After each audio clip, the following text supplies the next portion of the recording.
we go through all the chaos to get here with both of us here. Uh, this is the second time lucky. I'm gonna third, or is it fourth? Uh, we're just waiting for I'm pressing the button on go live on LinkedIn, and Amazing. there we go. Yes, working. Um, hello. It's the pop-up summit of the NeuroCreative Leadership Live 2026. We are here joined with Stephanie Hastings, and I'm excited to bring in really important topics, what I call wealth care, to look after our wealth from the inside out, and it's also a very much like a market research style version of a summit. It's built, and we're going into action, learning in action, taking actions, putting it into practice, putting it out there, and building it at the same time, so that we'll do a longer, stronger, better version next time. And so, um, yeah, there's it's really about emerging knowledge around how we're all nuclearly wired, and that there's ways to go about looking at and tailoring things, and how the coaching philosophies help with asking questions that help to get us really present to quicker insights that actually move the needle much faster than trying to work things out with the head all the time. So there's these questions, and this interview is an example of that, in how we can access amazing knowledge quickly when if we just have the intention of slowing down and breathing into a question, rather than um, trying to explain it quickly. This fast-paced sort of value, give lots of value, but then get lost in it. Rather than so we're slowing down here, the opportunity to hear and reflect, write down your highlights, insights, questions, anything that comes up for you as you're watching. And we're looking into today the financial flow for creatives. So this is wealth care that is almost like the typical wealth care that we know and love or hate in a lot of different ways to do with finances. And so we're we're looking at financial flow for creatives, designing wealth systems for your unique neuro style. And every speaker here has been handpicked especially for their passion and dedication to their work, and and how they show up through the chaos of life and still keep going, and they keep doing it, and they keep going, and then they get there. And so that's possible for you too. So welcome, Steph, and uh, Thank we'll you.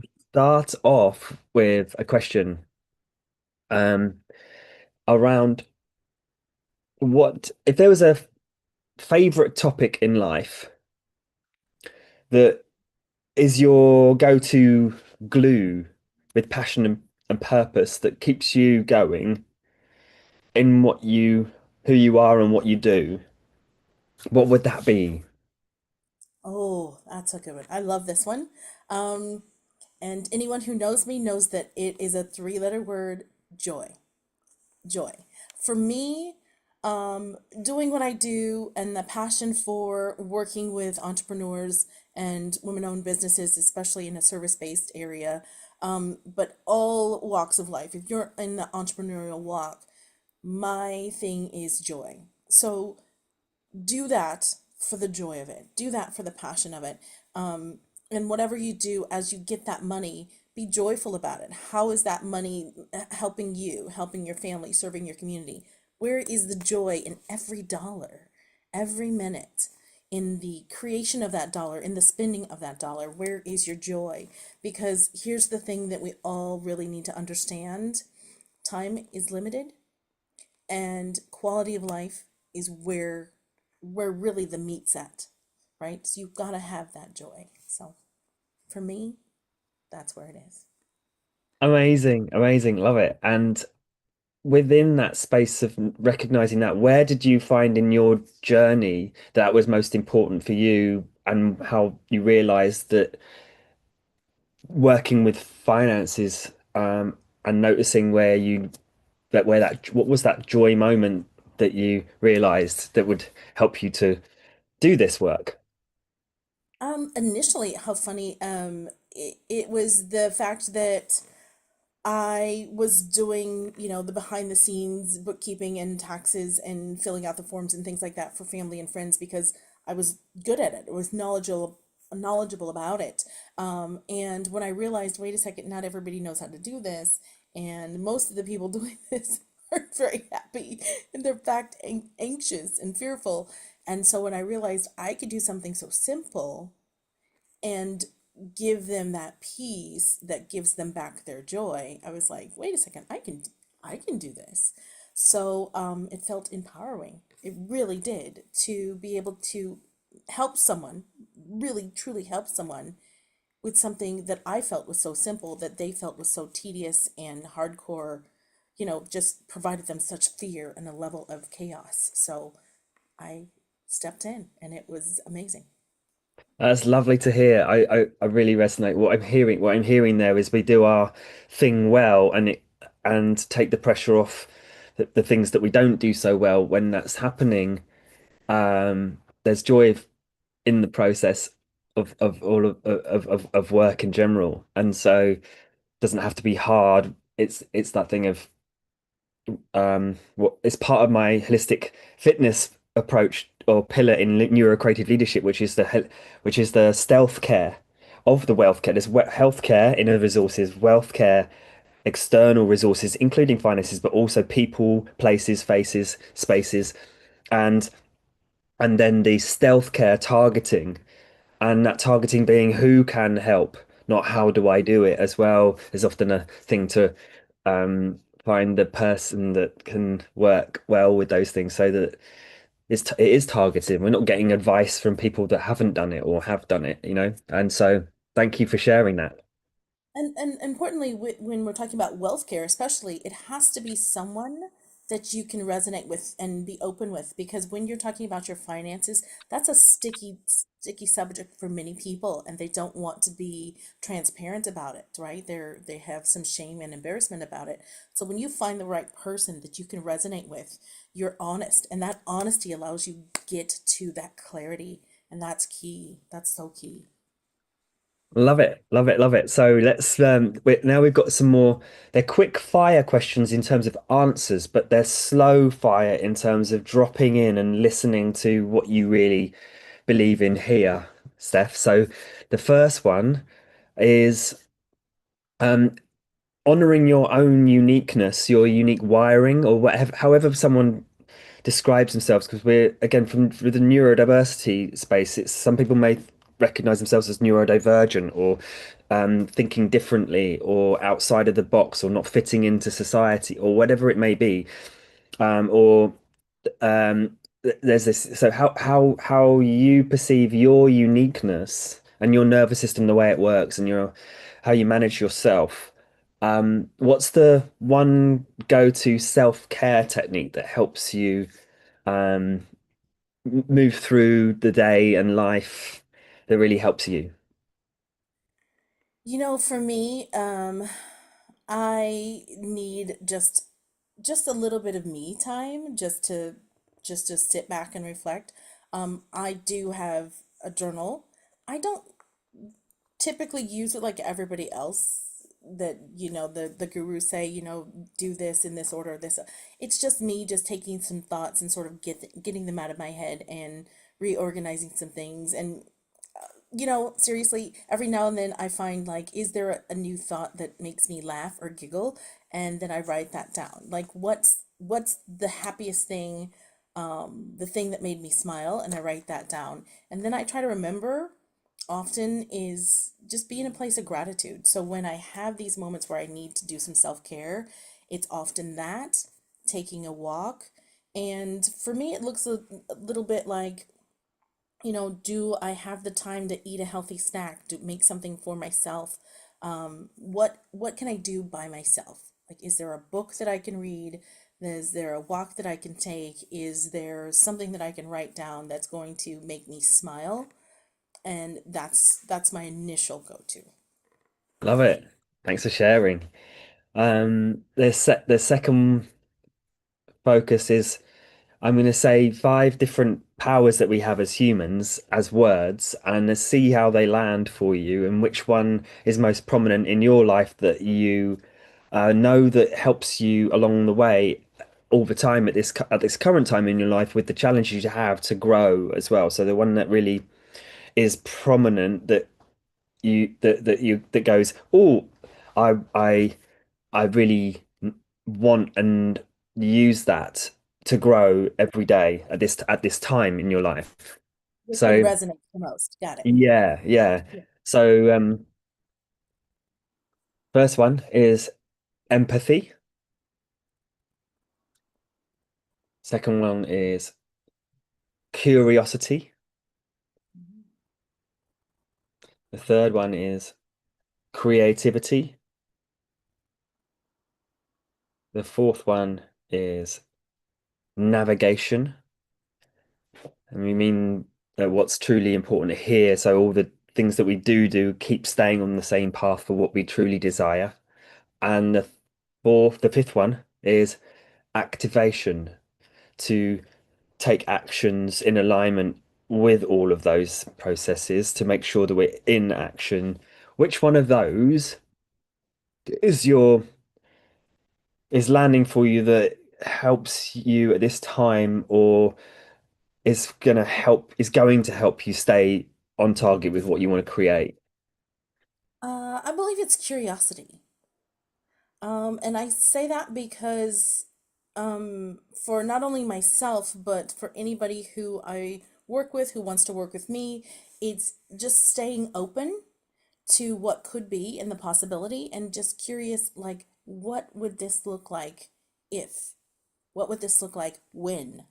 And having that ability to stay curious about what the outcome could be is, I think, one of my superpowers in working with my particular clientele is being able to say, sit with me, let's walk together on this walk and this journey, let's have these goals, and let's make sure that you get to them, but they may not be in a straight line.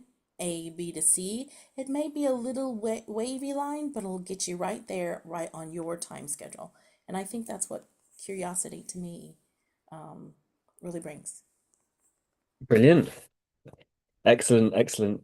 That's great to hear. And I resonate with that whole staying curious brings in the space for all of the other. They all lead into each other in some ways, but there's this sense of staying on track by being curious. Yeah, and that wavy line. I really like the analogy of that.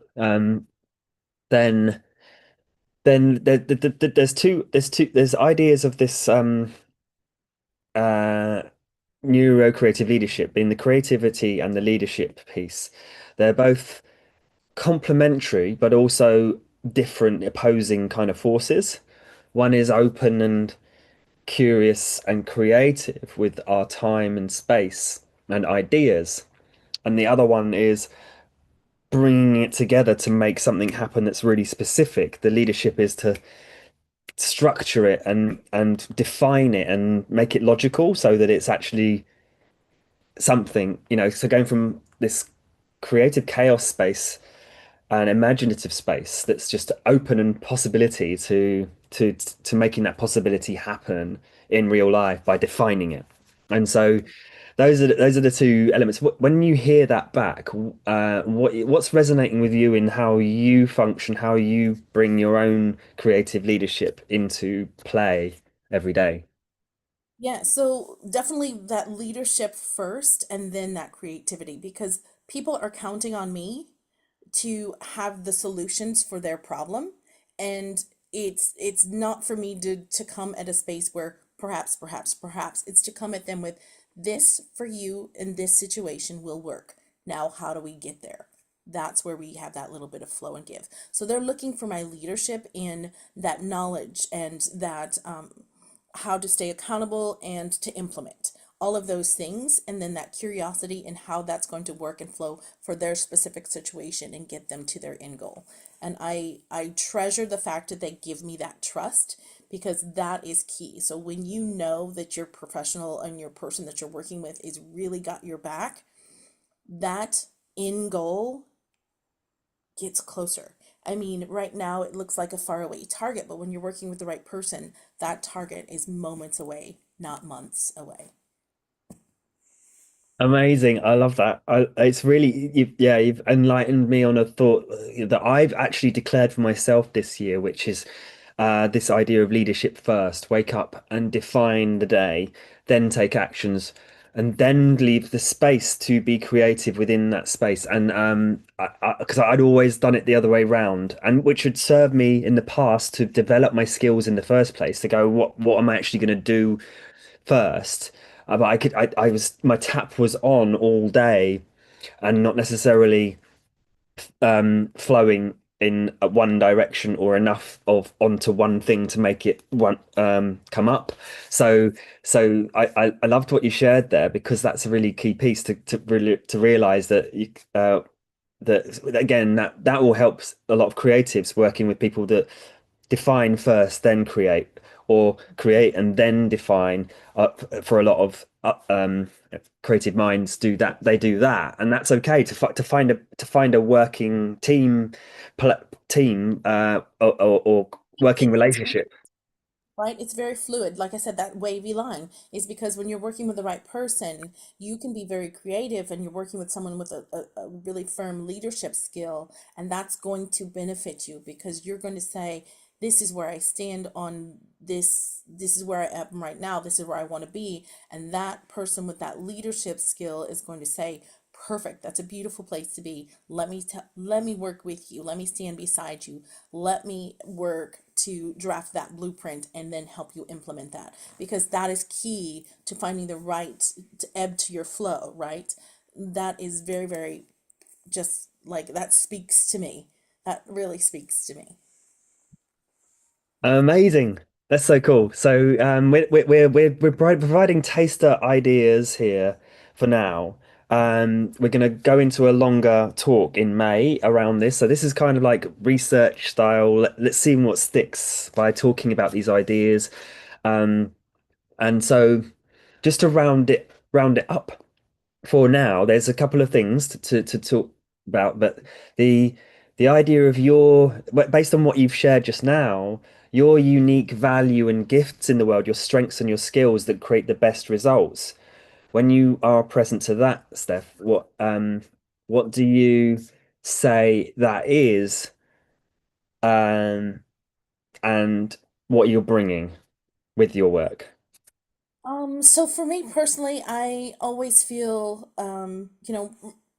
previously known as the cleanup accountant, right? That person that comes to help you get straight in your space. But also, it's it's really with everything that's being said and done, knowing that I like to humanize the numbers. When I'm coming at you, we know that money, when organized and tracked, multiplies. We know that. This is a fact. This is what I bring into you. But we also know that you need someone to walk this walk with you in this journey and to be human with you, to be real with you. And that is something in this world, in this day and age, that we really need to take as a strength. Is it's our humanity, and speaking to someone and working with someone from that ground level. We are humans together on this walk, and I treasure and value what you have to say as your opinion and what you treasure and do in this world, your passion and how you do it. And having that just simple understanding allows you to work well with people, to realize they're not just a number somewhere out somewhere. They're an actual human. They're breathing. They have ups and downs every day. And this is important. This is important work. Just remember, we are humans on this walk together. That's key. Awesome, awesome, awesome. So that is one of what I'm hearing is it's the key, like finding those that work well together with each other, to actually, it's not just trying to work it out to find systems that work. It's talk to people that can help find systems that work. Otherwise, Yeah. how do we work out what the work is if we don't talk to people and find those people that work well together? Yeah. Yeah. Amazing. And the idea of a call to action. I love the word call to action. If anything, anyone watching here, any highlights, comments, questions that or someone that's resonating, what are you getting from this? And as you share, because, and the call to action is not just this marketing speak, it's literally if something lands and there's this sense of either wanting to take an action from the idea, and if we don't do it, is it because we're putting it off for any other reason, or can we just ignite it into reality in that moment just by even like again liking what you just shared and commenting it? So there's two angles to it. One is the leadership's perspective of taking or adding, providing a call to action with whatever's occurring, and there's also hearing them, and then and the person hearing it and taking a call to action, whether it's a non-action, or taking an action, or if it's doesn't even resonate, then they don't need to take an action. But if there's any resistance to it, then notice it as well, because there could be gold on the other side of asking for help with something if there is resonance. So, Steph, what is your at the call to action at this time that will help anyone that's been listening? So I want you to realize that if I resonate with you, if this is something where you need someone to get you that clarity, get you through to having consistent positive cash flow and to work with you to generate this revenue, these goals that you're looking for, then I say, hit me up on Instagram at TaxDayBaby LLC and just write summit so that I know that you're here and you're meaning for that clarity. You're coming to get clear, you're coming to increase your income, and you're coming just for that humanity and the help that you need, the support you need, right? Because here's the thing. Having done this for more than 26 years and being able to sit across the table from somebody who I find valuable and they find me valuable, that is when the most success happens. And it happens in the shortest span of time because that trust is built immediately when you know that someone is working on your behalf. And I will be there on your behalf. So reach out to me, Instagram at TaxDayBaby LLC, and just comment summit.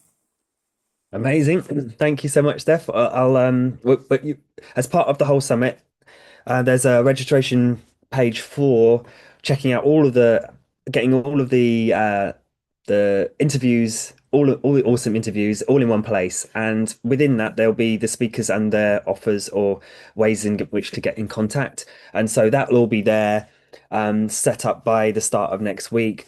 Rolling forwards, we've got a wrap up event where on Monday evening in UK time, 8 p.m. till 9:30.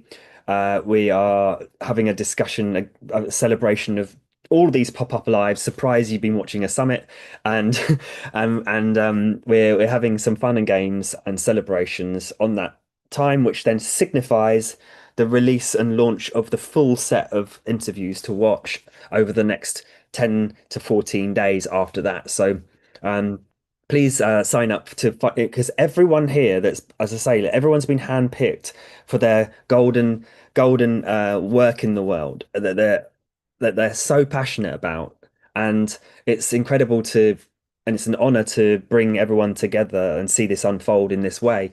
That it's just it's literally live, and it's literally you're watching a market research in action, not just do market research to find out what neurocreative leadership is, but do it live at the same time and build it on the go. So here we are.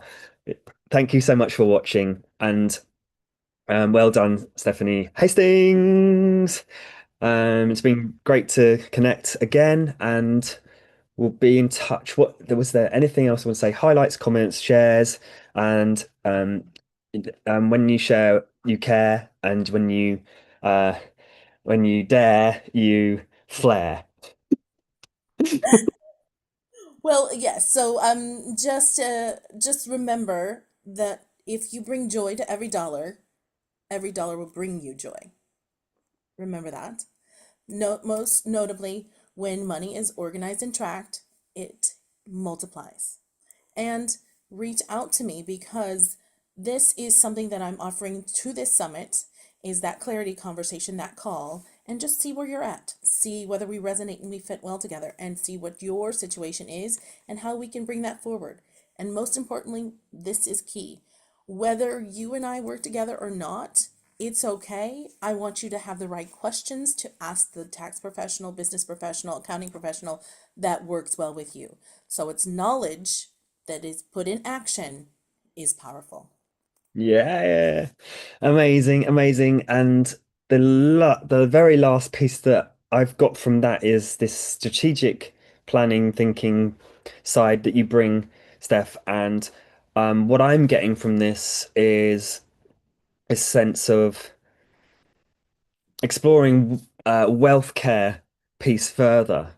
And so I think that that'll be a great conversation topic in May that when we do it again with more promotion, longer, stronger, rigor, vigor summit that we'll do in May. So and but help join and spread the movement today. NeuroCreative Leadership Live. Thanks for watching. You've been in a pop-up summit.